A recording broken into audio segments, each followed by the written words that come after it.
Hey yo, hey, welcome back. We back, we Yeah, back. Feels like it's been a little minute, but sometimes you have to reset, yeah. restart, regroup, S- reactivate. snowstorm. Oh yeah, snowstorm was, but that didn't set us back. It was just You know, a lot going on. yeah, Blizzard 2026, we beat the 78. We don't have to hear about that one yeah. for the rest of our lives anymore. You know, But the parents who experienced the 26 are gonna update it. Blizzard You 2026. know, I hope everyone been safe, safe mentally, physically. A lot been happening. yeah, for sure. All these deaths, crazy shit going on, but definitely working on it. Your mental health. It's like I always bring that to the forefront because we're in some crazy times right now where your mental health you'll lose it. You'll be all over the place. Yeah, I agree. We're in the times where disinformation is a billion-dollar industry. I don't think that's talked about enough. There's really an industry out there that's giving out disinformation. So if you're an individual who doesn't have like an insatiable appetite to learn or like a voracious appetite to want to mine through the nonsense, this industry is capitalizing off of you. Like we talked about lazy learners. Mm. You know what I mean? So when you talk about mental illness, part of that illness is being misled and misguided by people who's capitalizing off of disinformation. So you got to be real mindful about what you're digesting Oh and hell be yeah. intentional about how you're gonna mine through it to really find the truth of things. Yes, yes, yes. Uh, So we're gonna just get right to it. We Before that, real quick, Okay. how was the for you the New York fashion run? It was New the York Fashion Oh Week. yeah, that was on my Yeah, bucket list, and I think it was a great experience. yeah, for It was sure, right? definitely dope. Yeah, Good seats, you know. yeah. I know it was a big deal for the state of New York. I didn't know it was like global like that. I Speaking was of New York, right? I yeah, got my New yeah. York shirt. I was ignorant to the fact that once we got into the venue, you saw like photographers from Paris and Oh hell you know yeah, global. Europe and Africa, all across the Yeah. world, and And it, shout out to my homegirl yeah, on Instagram. She got our pictures. She be taking yeah, pictures of yeah, our for coats, sure, our yeah, outfits, and she came right up to us and said, "Can I take some pictures of you guys? You guys look good yeah. together."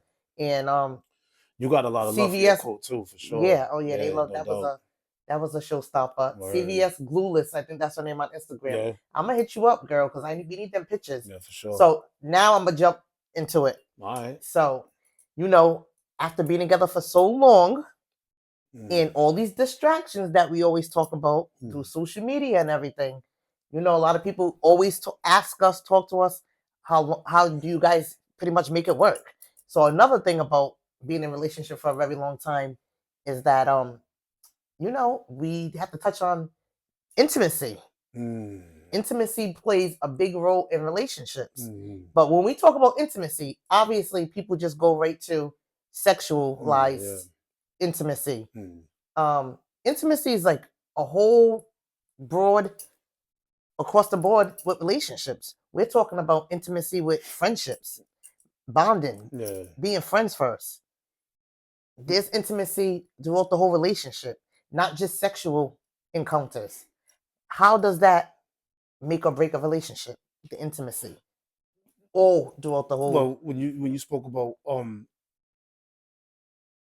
um have it being a broad um thing, I think those behaviors like friendship and communication, all of that stuff cultivates Mm-hmm. healthy intimacy. So I think to keep that, I think you have to work on those individual things. Like you got to work on your friendship, how you're communicating with each other, how you're going to disagree with each other.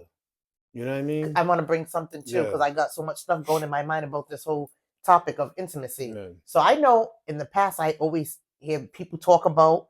I know people in my real life that said they have done it.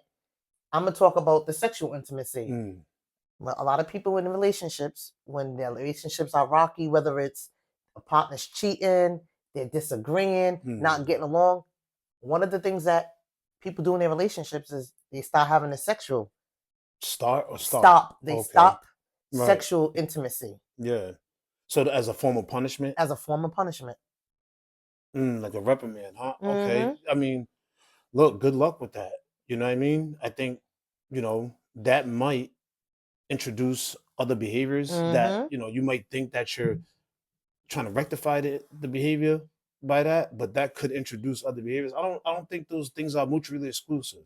I don't Mm. think you punish your partner Through do sexual. sex. I'm not sure. I think, if you're doing that, then you might lack communication with each other. You might lack the ability to have conversations and try to work through it from those other avenues. Oh, You know what I mean? I hear people say like they went months, a year, like As stuff a like that. punishment? Without, yes, without Really? having sex, and I'm like, Mm. wow, that's you look at that, or you even think about people that back in the day, or people, however they do it with their relationships. You even hear people say like they share separate rooms, they sleep in separate bedrooms and stuff like that. Yeah, that, I don't, that could be the end. That could be Right. indicative of the end of the And they're relationship. just I don't staying know. together or Yeah. whatever. But so sexual is Hmm. one thing about relationships.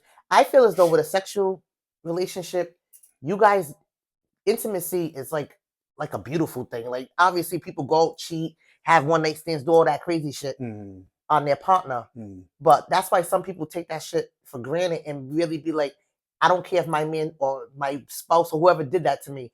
I'm not gonna degrade myself and put myself out there and cheat because they look at their body like this is like a Yeah. beautiful intimacy with the person that you really love Yeah. rather than having sex, making love, that type of talk. Hmm. So to me, intimacy is a personal thing when it comes to the sexual intimacy. So I feel as though when you're in a relationship, Hmm. you got to be able to keep the spark. Yeah, I think still, I mean, if you want to still be attracted to each other in a sexual way, or Mm-hmm. we're speaking just sexual at this point, but yeah, you still want to have a sexual attraction, so it starts there.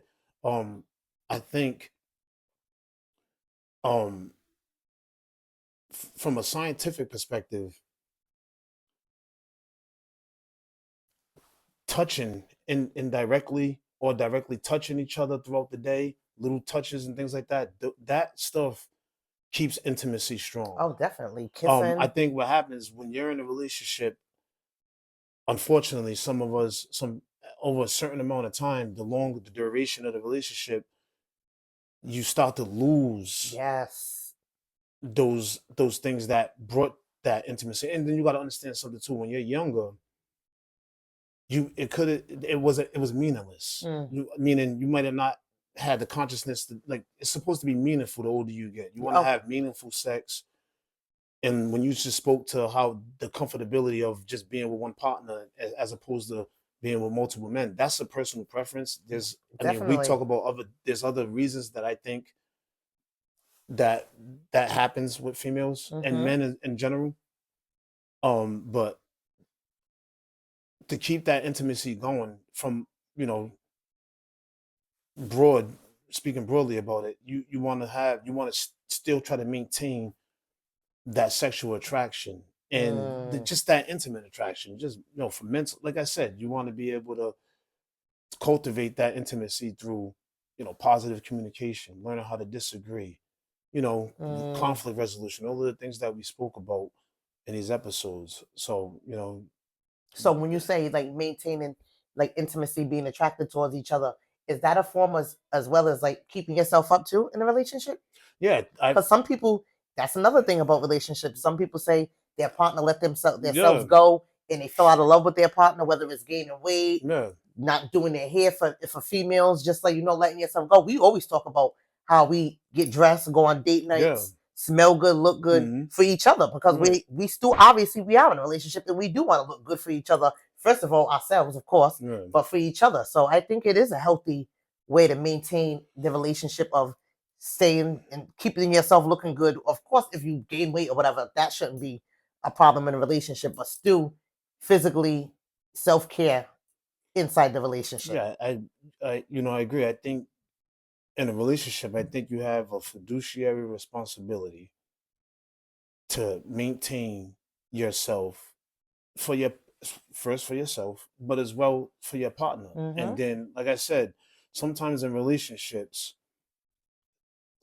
you can introduce a behavior that your partner can then pick up on, and they could pick up on the attributes, and apply it to themselves. So Mm. if, I guess, 24 years together, if you still see me as the individual that fell in love with, and you see me, I go to the gym, or you see me trying to eat right, or relinquishing certain things, letting things out of my diet, introducing new things into my diet, you're gonna naturally pick up on that if that wasn't part of your if that wasn't your characteristic. You know what I mean? I So agree. you'll pick up on those things naturally.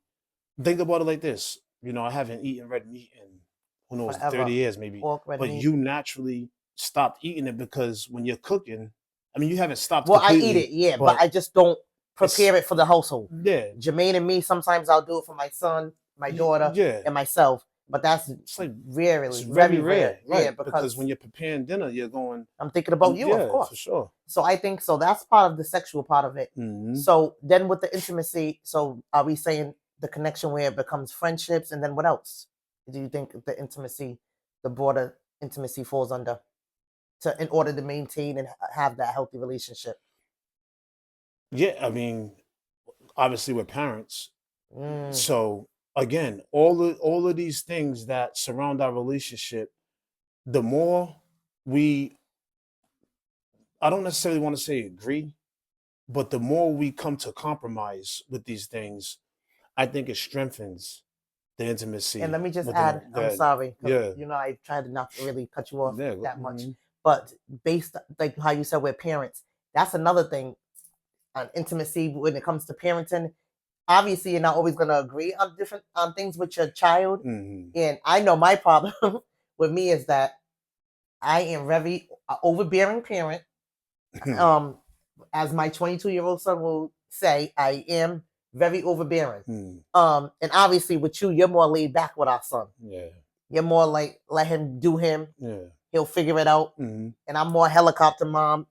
So sometimes obviously that shows up in our relationship. We have had plenty disagreements, Yeah. arguments, to the point when mad shouting whatever at each other Mhm. based off of our parenting. Mhm. So when you say that's a form of intimacy in your relationship with parenting, so are you saying like you guys should work and try to be on the same page with the parenting with the children? Yeah, as much as possible. I don't. You shouldn't abandon your core beliefs. If your parenting style is your parenting style, if you Okay. believe that that's beneficial to your child, Mm-hmm. I'm not trying to come in between that. And look, if unless it's something that's detrimental, Harmful, yeah. yeah. As long as it's But not harming your right, child or whatever, the parents are gonna have different yeah. perspectives or whatever, or different things But with their kids. you know, Yes. I think part of my pushback from you is that you might see Jermaine as a 4 year old still. You No, still I have don't take that, it that far you back, know what I mean? guys. But I don't do 4-year-old, but I right, know what you're saying. he's still your baby in a Yeah, lot of ways. yeah. And you always So used to always say, cut that umbilical cord. yeah, Let that man be a man. yeah. And obviously, that's another thing about with relationships, anything in life. Mm, As time goes, you have to learn how to be a different type of parent. yeah, He's not a teenager. I got right. to learn how to be an adult parent. He's an adult. And then obviously, I have an 11-year-old daughter Mm. who still is a child. So I got to learn how to maneuver those two different You know relationships. what I think? I think the reason why more standoffish, because I have enough life experiences to where when I see him coming into that experience, I just know how to navigate it. I don't Mm. have to, like you referred to, like I don't have to be a helicopter parent. I just wait and I see where he's headed and go, So you're this is more how of we'll you maneuver it. want him to learn on his own before you step in type parent Yeah, I want to give him instruction, on how to deal to with that. avoid But I certain also things. still want him to make the right decision because he has a say so in his life as well. So, Mm. and sometimes, again, if the decision is not detrimental, but there's a lesson to be learned because he deferred from what I was saying, then cool. Then he has to learn that lesson, and Mm. I'm okay with that. I think you be trying to avoid the lessons to be learned, like you know what I mean. And Mm. it's like he has a say so in his life as well. You got to let him make those decisions.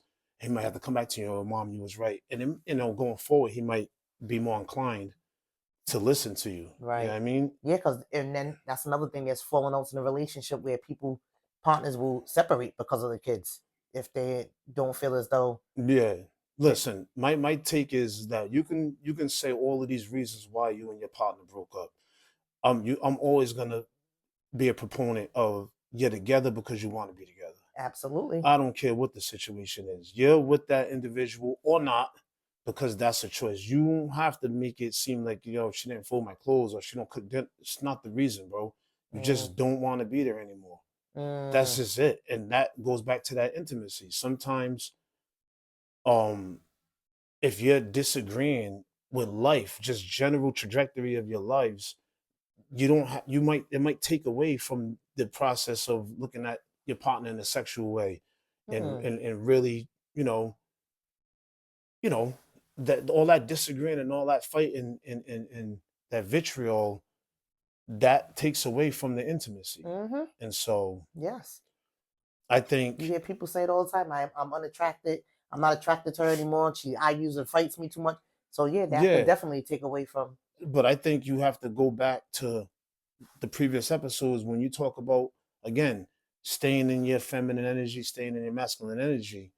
That stuff cultivates strong intimacy. That intimacy is going to naturally be there because you guys are operating within your divine energies, and there's no conflict with that. When you're operating in your divine, there's never going to be any conflict with that, and everything else is going to flourish in your relationship. But once I come out of that, which I have either done or throughout this relationship, we talked about that as well. Having to learn how to stay in my masculine, feminine. Yeah.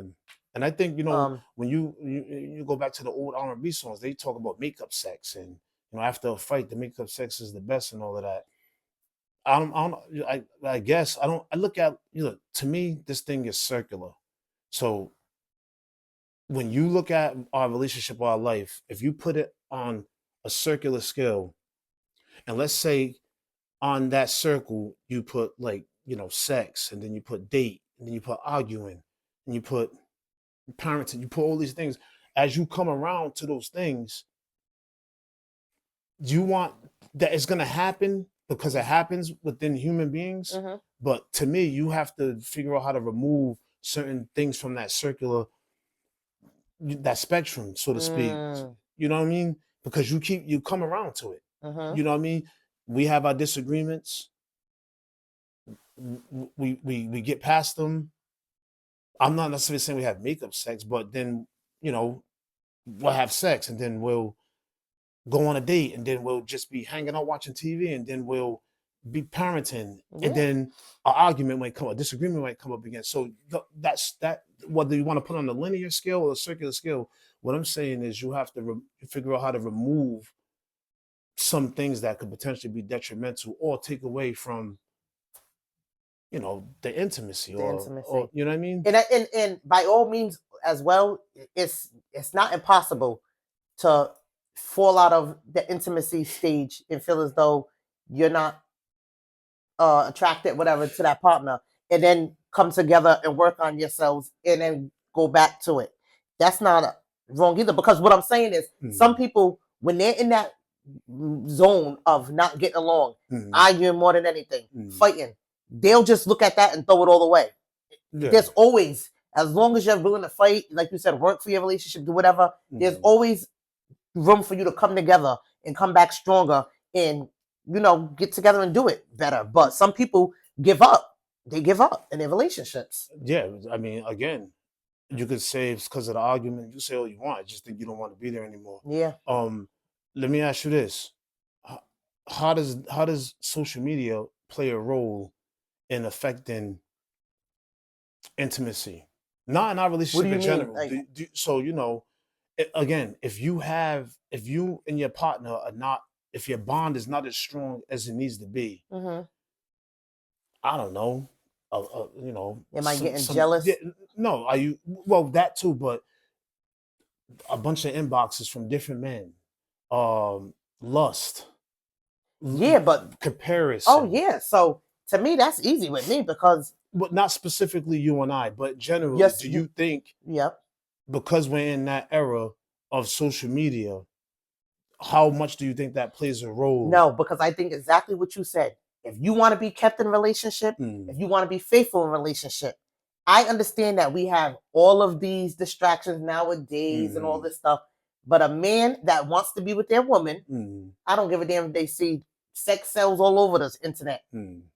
You're still not gonna stray away from your person. So no, I feel as though people that want to cheat, and it's not that hard to fight temptation if you really want to be with that person. Yeah, I agree. So when it comes to like social media, to answer your question, if a chick's in your inbox or whoever's inbox, whoever's dating or whatever, of course you could swerve or distract, don't get distracted and don't even engage or block that person. Not even responding. No response is the best response when you're in a relationship, because by you even responding, that's still giving that person some type of insight, that thinking that you might be, I don't know, engaging in them or whatever. So I think that, again, yes, we are running the times where there's a lot of distractions. Social media plays a part in relationships and shit. But you in your relationship and you as a person, you can be faithful with all these distractions in your relationship. So it plays a part with certain people that allow it to play a part in their relationship. You get sucked into those DMs and trying to talk to other females or females talking to you, then that's on you. You just don't really want to be committed in a relationship. Because yes, you can do it. Yeah, I agree. I think speaking for men, I probably said this before. I think we as men, we have to conquer ourselves. You know what I mean? But I think part of intimacy, you're right, is having a certain decorum outside of your partner's presence. A sense of propriety. Yeah. Behavior, all of that stuff. So what outside of your presence, I have to feel a sense of responsibility. Like I said, I have to feel like how would how would Shonda feel if she knew that I was engaging in these types of behaviors? And let's keep it, not to cut you off, but let's keep an open mind too. Everyone's relationship's different. There's people that are swingers. There's people that have open relationships. There's people that have like they do all that and they bring people into the relationship. But if you're a person like us in a relationship where you're not allowing any of that and you're just between you and me, and we're just keeping it 100% with just us, then yeah, some people might think a form of liking, putting hearts underneath a female's pictures cheating. And I say, and that's like we could go on and on about that stuff, because social media is social media at the end of the day. People's gonna like your picture, people's gonna put the hearts on it. I mean, that just goes into play of how insecure you are as a female or a male when it comes to that type of stuff. Because hearting somebody's picture, saying you look nice and all that other stuff are going on back and forth with that type of stuff. There's different elements. So it depends on your relationship at that point. But some people do get caught up in all that, like, oh my God, my man put a heart underneath the female's post, or he commented, good morning back, or whatever the case may be. Yeah. But you have to be solid in your relationship. And you also have to have boundaries in your relationship too. Because you're not just gonna, you're not gonna do certain things and I'm not gonna do certain things, because we have a respect thing for each other. So when to cross the line on social media when you're engaging in liking somebody's picture, cool, like it, heart it, but you're not gonna go back and forth talking all crazy while you're in a committed relationship. So there's certain boundaries that like, come on, you're old enough, you're experienced enough, you know what you're supposed to be doing in and out the relationship. So some of that stuff is just like common sense shit. You know what your partner will allow and what they won't allow. A lot of it is common sense, and you spoke to it. I think your relationship gets strengthened once you start strengthening everything around it, the boundaries, the conflicts, you know what I mean, the insecurities. When you start strengthening, like I said, the communication, how to disagree, you know what I mean, the finances, all of these things that plague relationships.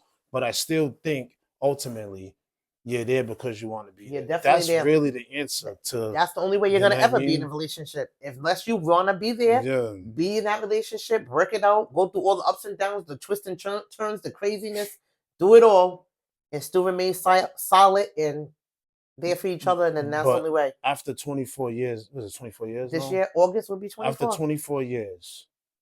Stop questioning it. Talking about 24. You know. Well, no. you know me. But no, You don't. know, I'm a bozo with it. 23, Sometimes 24, yes, it's going to be. You got to keep him. I'm not questioning. I'm really. Well, I don't know, man. Obviously, 20. It's going on 24 years. Our son's 22.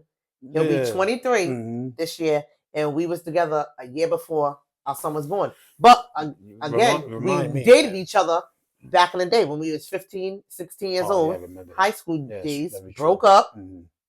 He went to Job Corps, did his thing. You left me. Keep it real. I didn't leave you, and I'm not going to dap you on that one because I didn't leave you. He went to Job Corps, did his thing, met his whatever. He had his thing going on, had his beautiful daughter out of the deal. So after we was separated, then when he finished Job Corps and came back to But speaking Rhode of intimacy, after 24 years, on a scale of 1 to 10, how much am I still putting in that work? Nah, come on, you're going all right. PG-13, PG-13 because our son's friends and stuff be watching this. No, even though they know how they're born and shit. But come on, don't take it there. All right, cool. Shit, what you think after 23 years? That ain't even nothing to dap me up on. You must be putting in something after 20, going on 24 years. We have a health. Look, we're gonna keep it real with the people. Yeah. I think our sex life is healthy. All right, Jermaine. We ain't gonna get too much information. We don't gotta go there. But we're just gonna say to wrap things up, guys. We ain't going there. I love you, but that's why. Come on, no, come on. Stop now. Come on. Anyway, back to what we were saying. Keep it PG-13. Nah, but on a serious note, so yeah, it's like you said. I'm gonna end this off by saying, if you want to be there, like you said, that's it. You'll stay and you'll work things out. For sure. It's all about that person. So another good topic, I think. Yeah. So intimacy, not just the sexual part, the whole broad part of the relationship. Keep it up. And keep. But you have to work individually, though. You got to work individually. It's an individual process. Yes. We have to work individually, come together as a collective to make it. And like we talked about experience. Before early on in our podcast, when we first started talking about the podcast and started it out, revisiting the relationship, like you always talk about. Yeah, man. You know, if things are not working in your sex life, if things are not working in your personal relationship, financial part of it, you always got to go back and forth and revisit what's not working or whatever, because staying stuck in the same mode is another thing that... Yeah, it just, it's, you know, it invites all kind of negative aspects when you're just stuck there and you're not really growing. Yep. Like listen, I said, stop dating, all of that partnership stuff, takes work, man. Yeah. Partnerships are a lot of work. Yeah. It ain't no easy ride. Especially if you got a person with a strong personality like me. You think it gets easier the longer you're together? Yes. You think it's easier in 24 as it was in 15 or 12 or 11? I wouldn't necessarily say easier. I just think that it just starts to make sense the longer you're with somebody, the more that you learn somebody, the more that you understand a person. So then it starts to you start to get each other more. Because when you're first starting out, you're still learning. You don't really know that person. Every year there's something new that just comes about in the relationship. So I think you definitely kind of understand and know that person and know what's what. And yeah, I think it does kind of get easier. But in terms of, I wouldn't actually say easier, because there is always going to be obstacles in the relationship, whether it's with the children, finances, whatever the case may be. It's always going to be obstacles in your relationship. So it's never going to be like a set thing where 1 year is going to be easy. It's just like life. There's ups and downs. You just don't know. But again, if you want to maintain it, stick it out, and stay together, it's all about what you're willing to do in your relationship to make it work. And that's it. Word. I think that's what I have to say. Ready to go be intimate? Bye, guys. Different note. Yeah. Thank you, guys. And like I always say, thanks for the feedback. Thanks for, just engaging, whatever the case may be. But you're crazy. I love you guys. Peace.